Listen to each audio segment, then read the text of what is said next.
Hello बच्चों, कैसे हो आप सब। आई होप आप सब अच्छे होंगे। तो मैं हर्ष पांडे स्वागत करता हूँ हमारे इस प्यारे से यूट्यूब चैनल स्काईकॉम एकेडमी में। तो हम पढ़ रहे थे क्लास 12 केमिस्ट्री सब्जेक्ट का पहला चैप्टर, जिसका क्या नाम था, सॉलिड स्टेट। क्या नाम था, सॉलिड स्टेट। तो आज हमारा है लेक्चर 2। कौन सा लेक्चर है, लेक्चर 2 है। तो प्रीवियस लेक्चर में हमने क्या क्या डिस्कस किया था, क्या क्या डिस्कस किया, मैटर, हाँ, टाइप्स ऑफ मैटर, और क्या क्या किया, सॉलिड स्टेट, और क्या क्या डिस्कस किया, कैरेक्टरिस्टिक्स ऑफ सॉलिड स्टेट। तो अगर आपने लेक्चर 1 नहीं देखा है तो जाके पहले वो देख लीजिए, तभी आपको लेक्चर 2 अच्छे से और डिटेल में समझ में आएगा। तो चलिए शुरू करते हैं हमारा लेक्चर 2। तो मैंने अभी जैसे आपको बताया कि हमने प्रीवियस लेक्चर में क्या क्या जाना, मैटर जाना, टाइप्स ऑफ मैटर जाना, सॉलिड स्टेट का डेफिनेशन जाना और सॉलिड स्टेट की कैरेक्टरिस्टिक्स जानी। तो आज हम जानेंगे टाइप्स ऑफ सॉलिड। मतलब टाइप्स ऑफ सॉलिड मतलब टाइप्स, कितने टाइप्स के सॉलिड होते हैं। तो दो टाइप्स के सॉलिड होते हैं। कौन कौन से होते हैं, एक है क्रिस्टलाइन है, एक है एमोर्फस। क्या क्या है, एक है क्रिस्टलाइन और एक है एमोर्फस सॉलिड। एक क्रिस्टलाइन सॉलिड और एक है एमोर्फस सॉलिड। तो मैं आपको एकदम डिटेल में, मतलब डिटेल में तो नहीं, एकदम शॉर्ट में बताऊंगा, लेकिन आपको समझ में आ जाएगा कि इस क्रिस्टलाइन सॉलिड का मतलब क्या है और एमोर्फस सॉलिड का मतलब क्या है। तो देखिए, क्रिस्टलाइन सॉलिड्स, आपको टेक्स्ट बुक दिख रही होगी साइड में, आप देख सकते हैं स्क्रीन पे टेक्स्ट बुक दिख रही है। उसमें क्या लिखा है, आप वहां पे डेफिनेशन पढ़िए और उसके हिसाब से इसको शॉर्ट में मैंने क्या लिखा है, रेगुलर अरेंजमेंट ऑफ पार्टिकल्स। क्या लिखा है, मतलब क्रिस्टलाइन सॉलिड्स के पार्टिकल्स कैसे अरेंज हो रहे हैं, मतलब रेगुलरली अरेंज हो रहे हैं, रेगुलर अरेंजमेंट ऑफ पार्टिकल्स हो रहे हैं। क्या हो रहा है, रेगुलर अरेंजमेंट ऑफ पार्टिकल्स। तो क्रिस्टलाइन सॉलिड्स क्या कर रहा है, रेगुलर अरेंजमेंट ऑफ पार्टिकल्स। हाँ, सेकंड क्या है, मेल्टिंग पॉइंट ऑफ किसका, क्रिस्टलाइन सॉलिड्स का। Melting point of crystalline solids is sharp. क्या है, इसका मेल्टिंग पॉइंट बहुत ही शार्प है। क्या है इसका मेल्टिंग पॉइंट, बहुत ही शार्प मेल्टिंग पॉइंट है, बहुत ही शार्प मेल्टिंग पॉइंट है क्रिस्टलाइन सॉलिड्स का।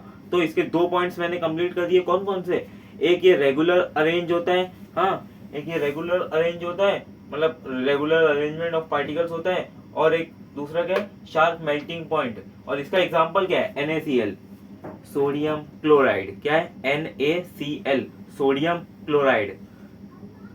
नमक, क्या है, नमक। नमक क्या है, क्रिस्टलाइन सॉलिड्स है। क्या है, नमक। आपके घर में जो नमक है वो क्या है, क्रिस्टलाइन सॉलिड्स। ठीक है, अभी एमोर्फस सॉलिड देखते हैं। अब आपको एमोर्फस सॉलिड का यहाँ पे स्क्रीन दिख रही होगी। तो एमोर्फस सॉलिड में उल्टा होता है, ये रेगुलर अरेंज थे, क्रिस्टलाइन सॉलिड्स रेगुलरली अरेंज थे, ये क्या रहेंगे, रैंडमली अरेंज रहेंगे। क्या रहेंगे, रैंडमली अरेंज।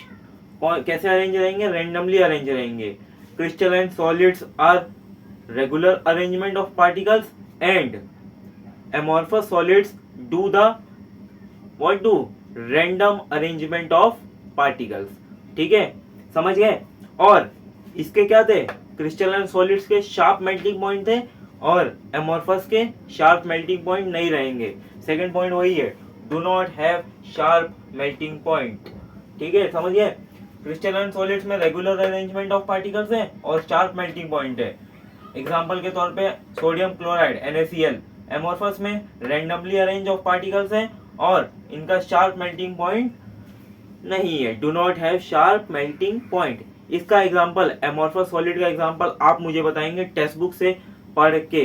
किससे, टेक्स्ट बुक से पढ़ के आप मुझे इसका एग्जाम्पल बताएंगे। किसका, एमोर्फस सॉलिड का। समझ गए। तो अब हम जान लेते हैं आइसोमॉर्फिज्म और पॉलीमॉर्फिज्म के बारे में। किसके किसके बारे में, आइसोमॉर्फिज्म एंड पॉलीमॉर्फिज्म। तो आइसोमॉर्फिज्म क्या होता है, टू और मोर सब्सटेंस।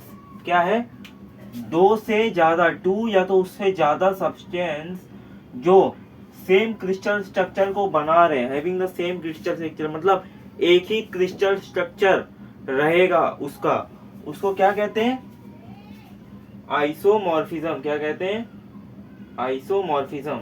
जिसमें टू और मोर सब्सटेंस रहेगा, किसका रहेगा, सेम क्रिस्टल स्ट्रक्चर का, आर नोन एज आइसोमॉर्फस।